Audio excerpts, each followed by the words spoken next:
Hi, I want to talk to you about wounds today, um, and in particular, what we are going to end up calling the lie of the wound. So, what is a wound? Well, there's a lot of discussion these days in the world of psychology and also in the spiritual world and in some areas of the coaching world about wounds.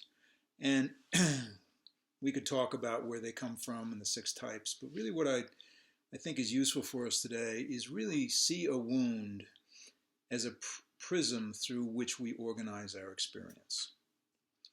Um, and then the question becomes, what do we do with that? So let me give you an example. There was a young man who came to me who had a problem in his relationship.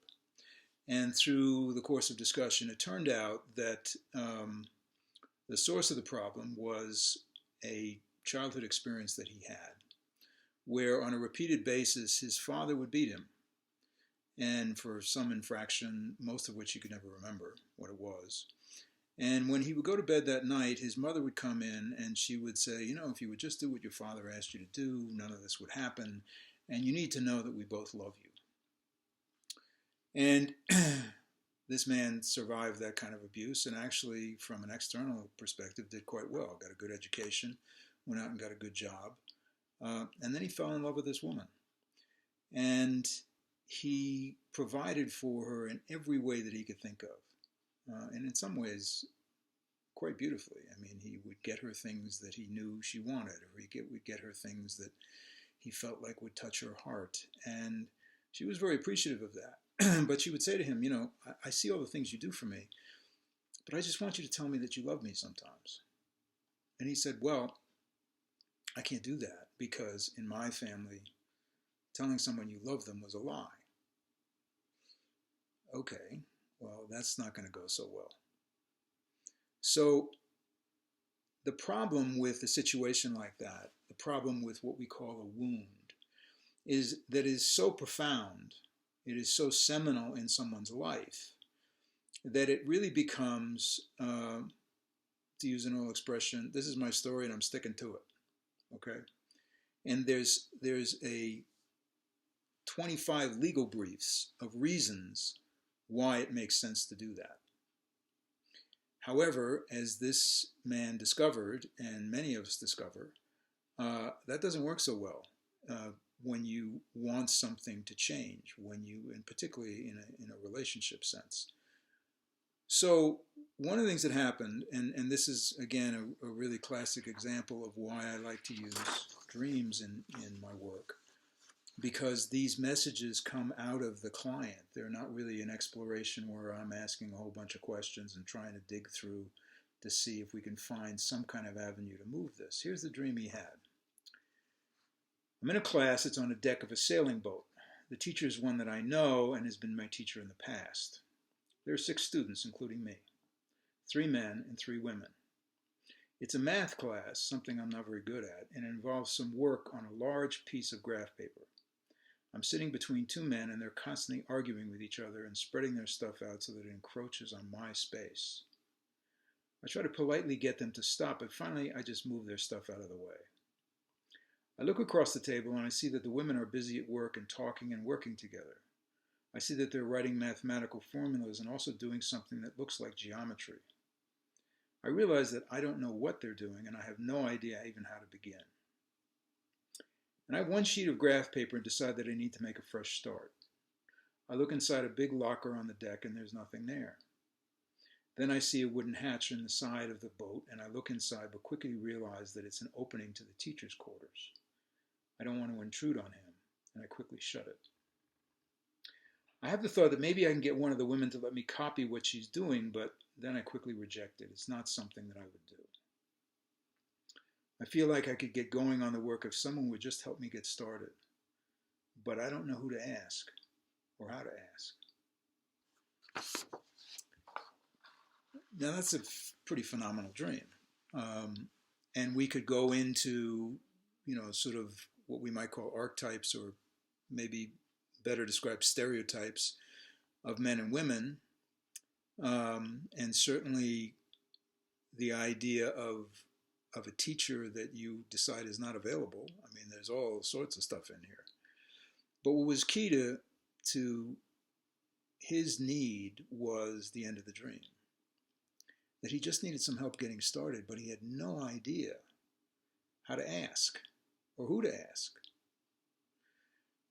One of the things that is predominant in our culture, I'm going to digress for a minute, is this idea of gratitude, that we should live in gratitude. We should be grateful to people, all that sort of stuff. And it's true. But what we miss is that the only way you can be grateful is if you can receive, right? You can't, if you can't receive, how could you possibly be grateful for anything? And we skip over that part. And it's a mistake because there are many people who are grateful but who can't receive. And this young man was one of those people. And he could argue, he certainly did, that the reason he couldn't receive was because of this wound he had.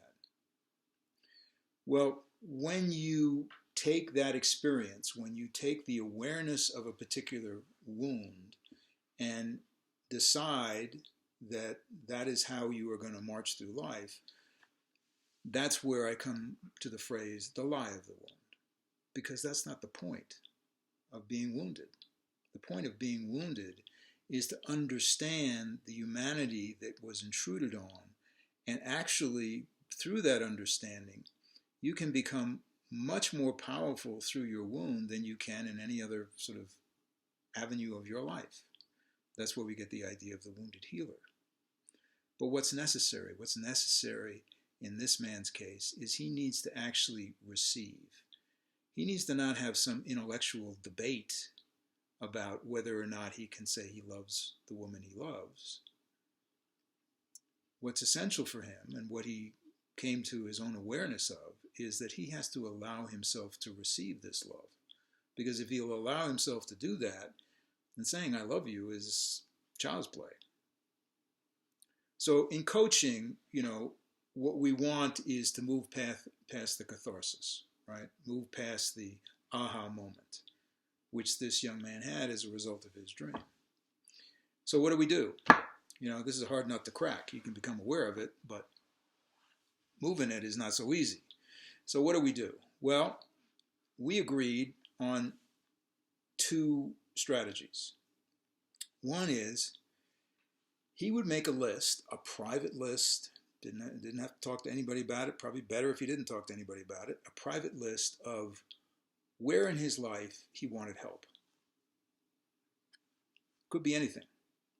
Could be something logistical like, helping move a bunch of stuff around in the yard, to some help in terms of an emotional feeling that he had that he didn't know how to express. Didn't matter what it was, just make a list.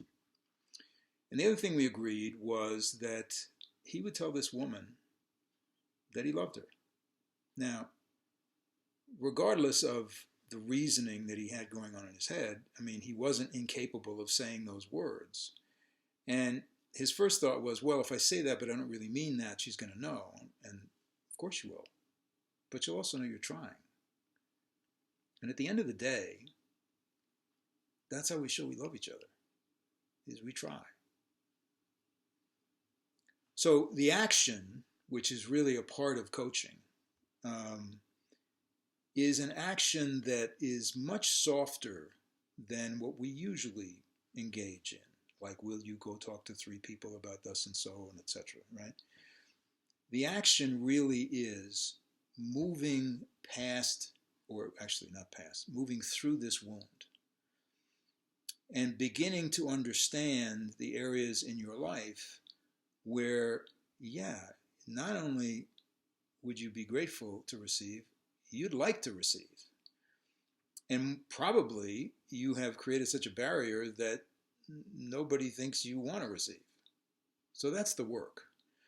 And that's where we come up with this idea of the wounded healer. Because to truly heal someone else, and we may say in coaching, well, healing is not really a word we use because we're not really healing anybody, and that's true. They're healing themselves. But we can't engage in that process of them healing themselves unless we continue to heal ourselves. And that's why certain clients come to certain coaches. usually not through some cognitive understanding, but usually through some intuitive sense of, oh yeah, this person, I can work with this person, and vice versa. You know, when we do an initial session with a client, which I never charge for, we're really saying, you know, is there any resonance here? Can we really work together? So wounds are real. They happen to all of us. Uh, but what's essential is that we walk through them and that we not stay in the lie of the wound, because what we know is that this guy is not 7 years old anymore, lying in his bed, you know, while his mother's saying what she said to him. He's a man. And now is now. And we can move forward. So it's another case where dreams, because they are always in our self-interest, because they are always trying to show us a belief system that we have that we're ready to move past, are very powerful in the realm of coaching.